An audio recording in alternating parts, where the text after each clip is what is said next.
gracias a Servei por permitirme estar aquí. Para mí, yo soy, los que me conocéis, una defensora nata del trabajo multidisciplinar, y el que nos hayan invitado aquí pues es un ejemplo, ¿no?, de que debemos de seguir trabajando en equipo, porque claramente esto beneficia a los más importantes, que son a nuestros pacientes.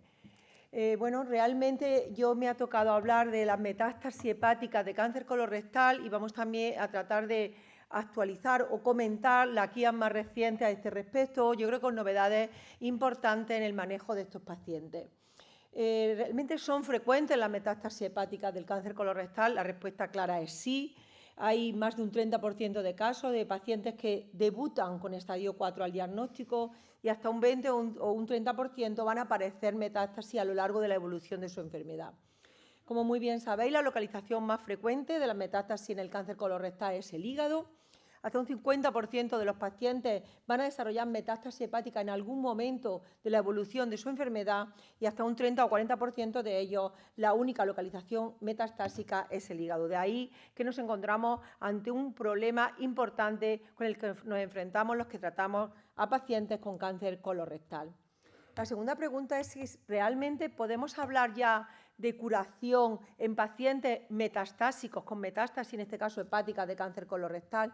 Bueno, sin no hablar de curación, sí que nos estamos acercando, y estos son datos de un seguimiento muy prolongado de pacientes operados de metástasis hepática de cáncer colorectal. Como veis, a 10 años tenemos casi un 30% de pacientes vivos, los que se han intervenido de entrada, y pacientes que inicialmente eran irresecables, pero que convertimos en resecables, un 20% vivos. Esto antes podríamos decir que era absolutamente inimaginable, y por lo tanto nos estamos acercando a la curación, y esto es realmente importante. ¿Cómo no decir que la eficacia del tratamiento de la metástasis hepática radica en un buen equipo multidisciplinar? Vivo ejemplo los que aquí estamos hoy presentes. Y esto no solo lo comento yo, sino que realmente las propias guías, a esta que me voy a referir, que nos comentaba ya Ausi, en cuanto al consenso, que hicimos un consenso multidisciplinar con diferentes sociedades que veis ahí, demuestran la importancia de hacer un equipo multidisciplinar para abordar estos pacientes con metástasis hepáticas de cáncer colorectal. Además, la muy reciente de ahora, de octubre del 2022, actualizada guía ESMO, pone un apartado especial donde se recoge que se requiere un comité multidisciplinar. Veis que consideran esenciales, deseables. Los radiólogos intervencionistas, los médicos nucleares, desde mi punto de vista, son también esenciales, y yo tengo la suerte de contar con ellos pues, de forma muy importante, con todos los aquí presentes, y que recoge nuestra guía ESMO. En el primer punto, para hablar de qué dicen las guías, es realmente qué debemos de hacer en el caso del diagnóstico de las metástasis hepáticas. Pues bien, el consenso multidisciplinar considera que el TAP multifásico y la resonancia son similares, si bien la resonancia con contraste hepatoespecífico es superior para detectar nódulos subcentimétricos, y también es superior después de hacer un tratamiento neoadyuvante. Se considera también necesario el TAP de tórax. El PET-TAP, fundamentalmente para la detección de enfermedades extrahepáticas, se ha visto en diferentes estudios que cambia la estrategia hasta en un 25% de los pacientes, y la ecografía útil para la técnica ablativa, o el caso también de la ecografía intraoperatoria. Algo muy similar en esta reciente guía del 2022 de ESMO, que prácticamente calca lo que decimos en el consenso multidisciplinar en cuanto al TAP, la resonancia para casos específicos, y el PET-TAP fundamentalmente en aquellos casos de metástasis hepática potencialmente resecables para la detección de enfermedad extrahepática. Bien, en el consenso multidisciplinar clasificamos a los pacientes con metástasis hepática de cáncer colorectal según estemos ante un paciente FIT o UNFIT, y en ambos casos hablamos de enfermedad resecable, potencialmente resecable o irresecable, tanto en población FIT como en población UNFIT. Y a partir de aquí establecemos de forma multidisciplinar la estrategia terapéutica. En el consenso de ESMO prácticamente están representados los mismos grupos, llamados de otra manera. Se habla de pacientes con enfermedad claramente resecable, pacientes con los que se pretende una citorreducción, que serían los pacientes potencialmente resecables, o aquellos donde nuestro objetivo es el control de la enfermedad, que serían los pacientes irresecables. Pero introduce un concepto que también está incluido en nuestra guía SEON, que es el concepto de enfermedad oligometastásica, que es realmente importante y donde realmente el radiólogo y las terapias locales adquieren un papel muy importante. Pues bien, si empezamos por la enfermedad resecable, que nos dice el consenso multidisciplinar, fundamentalmente aquí lo más importante es detectar el riesgo de recurrencia en esta enfermedad inicialmente resecable, qué papel tiene aquí o si tiene alguno la quimioterapia neoadyuvante y qué papel tendría la quimioterapia adyuvante después de la cirugía. Bien, claramente, ayer creo que se habló ampliamente de la cirugía, los criterios de resecabilidad han cambiado por completo, ya no existen los criterios clásicos, sino que hablamos de que se pueda resecar siempre que haya un volumen hepático funcional suficiente o el flujo vascular y drenaje biliar adecuado. Estas serían las principales limitaciones a lo que hay que tender para conseguir la curación con la cirugía de los pacientes. Dentro de este primer grupo de enfermedad resecable, es importante, como decía, establecer el papel pronóstico, tanto desde el punto de vista técnico como desde el punto de vista oncológico, porque esto va a determinar la estrategia terapéutica. Como podéis ver a la derecha, si existen factores de mal pronóstico desde el punto de vista técnico, independientemente de los factores pronósticos oncológicos, se considera la necesidad de un tratamiento sistémico previo a la cirugía. Si no hay dificultades técnicas para conseguir una resección R0, nos basamos también en los criterios de pronóstico oncológico, fundamentalmente si el tumor está en progresión, si hay enfermedad extrahepática y otra serie de criterios recogidos.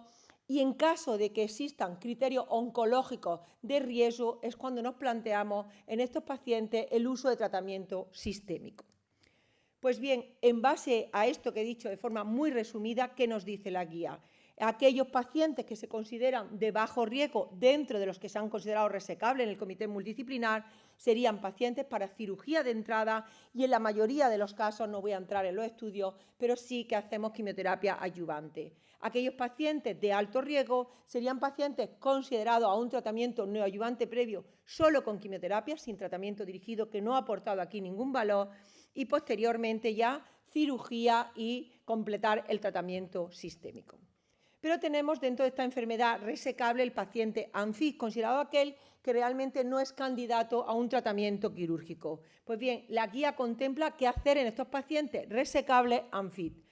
En este caso se dividieron en que el número de nódulos fuera menor o mayor de 5 centímetros, así está recogido en la guía, si bien yo creo que esto puede quizás ser un poquito más discutido que establecerlo tan rígidamente, de tal manera que aquellos pacientes con un menor número de nódulos serían candidatos a un tratamiento local de entrada y en función de ello, pues posteriormente se plantearía hacer o no un tratamiento sistémico. Aquellos que tienen mayor número de nódulos son los que de entrada planteamos tratamiento sistémico y posteriormente se consolidaría con un tratamiento local. Y el tratamiento local adquiere también aquí un gran papel en estos pacientes ANFI que la enfermedad sean resecables pero que no son candidatos a cirugía.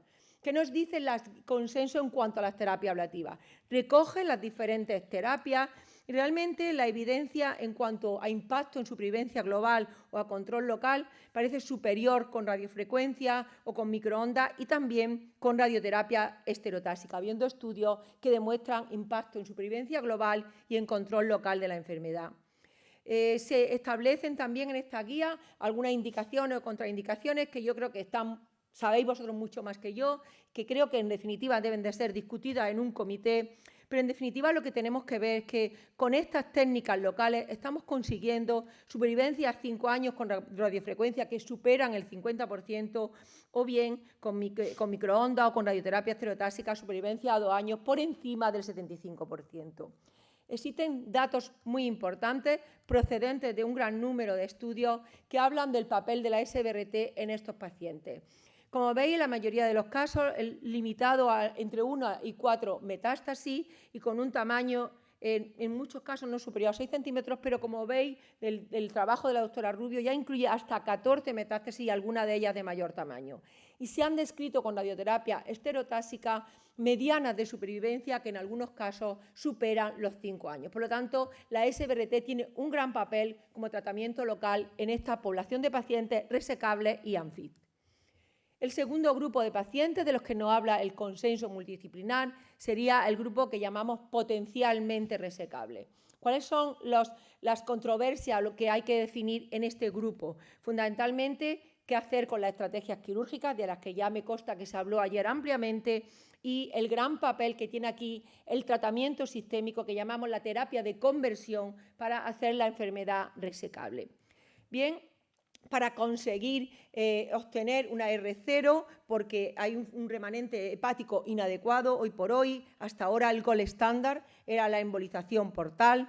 Muchas de las causas que no puedes llevar a cabo es porque hay enfermedad extrahepática, porque hay una progresión local, porque aparecen otras nuevas metástasis. Esto ha dado lugar a que se incorporen nuevas estrategias para conseguir esta R0, entre las que está incorporada la radioembolización con itrio 90.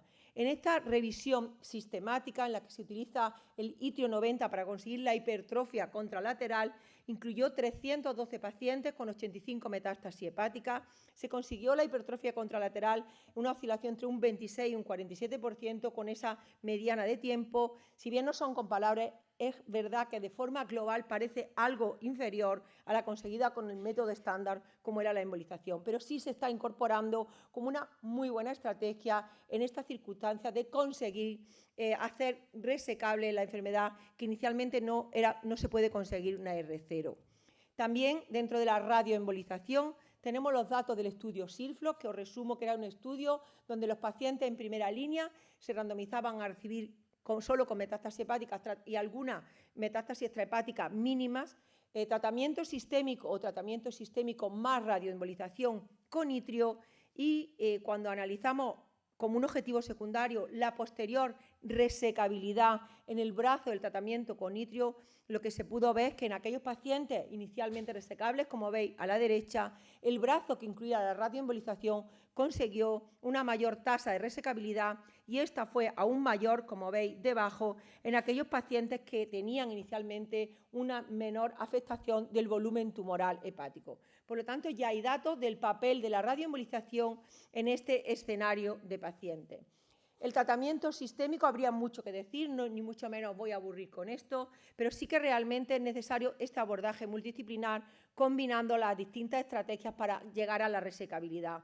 Hay que elegir la primera línea óptima en base fundamentalmente a diferentes biomarcadores y a diferentes características clínicas de los pacientes, y algo muy importante, que así nos insisten los cirujanos, es tratar de disminuir el número de ciclos al menor posible para conseguir la máxima respuesta, para evitar el riesgo que luego lleva asociado este tratamiento en relación a los efectos secundarios que produce la quimioterapia y que aquí os recojo. Esto es lo que la guía ESMO dice, cómo hay que elegir el tratamiento cuando queremos conseguir esta citorreducción. Fundamentalmente nos basamos en las mutaciones de RAS, de BRAF, y hoy día también en la localización del tumor primario izquierdo o derecho, porque sabemos que responden de distinta manera a las combinaciones de quimioterapia más tratamiento antiangiogénico o más tratamiento anti-EGFR, que sería el estándar para esta población de pacientes potencialmente resecables. En base a lo dicho, ¿qué nos dicen las guías en esta población de pacientes potencialmente resecables? Pues bien, como vemos, cuando existen dificultades para conseguir una resección R0, porque necesitamos un downstaging, porque no hay suficiente volumen hepático residual, de elección tratamiento sistémico. En base al tratamiento sistémico, si la resección R0 es posible, cirugía y posterior quimioterapia adyuvante. Aquí ya entrarían las diferentes estrategias quirúrgicas, y en los casos que es insuficiente el volumen residual es donde vemos que incluso la guía no solo ya contempla la embolización portal, sino que contempla también el TARE, creo que es la única guía que lo incluye como tal, en estas circunstancias de pacientes potencialmente resecables para intentar conseguir la resección R0. Bien, tenemos también el otro grupo de pacientes, el grupo de pacientes inicialmente irresecables, pero en esta población ANFIT. Aquí claramente de elección tratamiento sistémico, como decimos, son pacientes que no van a ser candidatos a cirugía y de nuevo, después del tratamiento sistémico, adquiere un gran papel las terapias locales y rocorregionales que ya hemos visto y que posteriormente volveremos a comentar. En la enfermedad irresecable, claramente de elección, evidencia 1A, tratamiento sistémico dirigido con muchos biomarcadores que tenemos incorporados y que están consiguiendo, como hemos visto inicialmente, curar y conseguir supervivencia muy prolongada, y tienen aquí también un gran papel, después del tratamiento sistémico, las terapias locorregionales.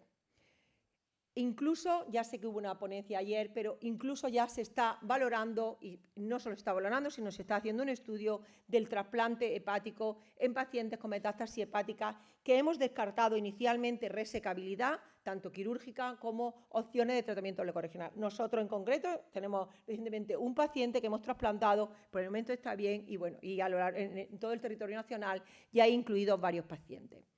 Bien, en esta línea, como decía, la reciente guía publicada en octubre del 2022 de la guía ESMO incluye un concepto muy importante que es el concepto de enfermedad oligometastásica. La enfermedad oligometastásica consiste en tratar de dejar sin enfermedad, no evidencia de enfermedad, después de tratamiento sistémico y tratamiento locorregionales. Existen muchas definiciones, quizás de las más, la que contempla además la guía ESMO es que haya de 1 a 5 metástasis, ocasionalmente más, siempre que sean posibles erradicarlas con tratamientos locorregionales, buen control del tumor primario, no necesariamente resecado, pero que no esté en progresión, y normalmente se considera enfermedad oligometastásica que no haya más de 2 localizaciones metastásicas, aunque en este sentido existe también cierta controversia. ¿Qué nos dice la guía ESMO actual en esta enfermedad oligometastásica? El tratamiento sistémico es de elección, pero como veis, si existe un buen control con el tratamiento sistémico, se recomienda el tratamiento local. Incluso establece un nuevo concepto, que es el concepto de oligoprogresión, un concepto interesante porque se utiliza el tratamiento sistémico. Si posteriormente hay una progresión, pero de la enfermedad oligometastásica, se considera hacer tratamiento locorregional de esa enfermedad en progresión y mantener el tratamiento sistémico. Vemos cómo estamos incorporando de forma multidisciplinar los tratamientos sistémicos como los tratamientos locorregionales en este escenario concreto de enfermedad oligometastásica. La guía ESMO actual contempla dentro de estos tratamientos locales, además de la cirugía, tratamientos locales ablativos con mayor nivel de evidencia, como veis, la radiofrecuencia, también la SBRT, ya se incorpora también el TARE, la quimioembolización y la quimioterapia intraarterial. Son las estrategias que incorpora y deja un poco abierto, y yo creo que estoy de acuerdo, no solo a las indicaciones que conocemos, sino también a los casos concretos y, como no, a la experiencia del centro, que creo que también tiene un gran papel. Las guías nuestras son un poquito más antiguas, pero ya incorporaban, aquí tenemos la primera firmante, nuestra doctora auxiliadora, que incorporan también las técnicas locorregionales en esta enfermedad oligometastásica o no candidata a cirugía, y donde se incorpora también, como veis, la radioembolización en pacientes seleccionados. 2 palabras de la radioembolización. En radioembolización en metástasis hepática tenemos evidencia muchas veces de análisis retrospectivo. Esto es un metaanálisis que incluye 13 estudios, y que lo que quiero reforzar aquí es que el papel fundamental, en este caso en la metástasis hepática de la radioembolización, es en combinación con quimioterapia. Los resultados son superiores cuando combinamos TARE más quimioterapia, y fundamentalmente recomendada en pacientes en tercera línea con enfermedad hepática dominante, carga de enfermedad aceptable y función hepática conservada. Cuando combinamos ambas estrategias hay que tener en cuenta, son algunas de las preguntas que después podemos comentar, qué hacer con el tratamiento sistémico. Tenemos claro que si el tratamiento sistémico es bevacizumab, un antiangiogénico, hay que suspender el tratamiento de 4 a 6 semanas antes de la TARE y reiniciarlo tras la recuperación completa. Otros fármacos no tienen establecido tan claramente cuándo hay que parar el tratamiento, pero la recomendación, y en nuestra experiencia, es que esperamos 2 a 4 semanas entre la última dosis y el TARE, y suspender cualquier agente 2 o 4 semanas antes de la TARE. También esto está recomendado en las guías. 2 palabras del estudio que ha tratado de demostrar si la radioembolización puede ser más útil en fases más más precoces de la enfermedad. Los datos más potentes son en estadios muy avanzados, pero se ha intentado testar en segunda línea. Este es un estudio en el que los pacientes con enfermedad hepática exclusiva se randomizaban a bien quimioterapia estándar de segunda línea o quimioterapia más TARE. El objetivo primario del estudio era la supervivencia libre de progresión.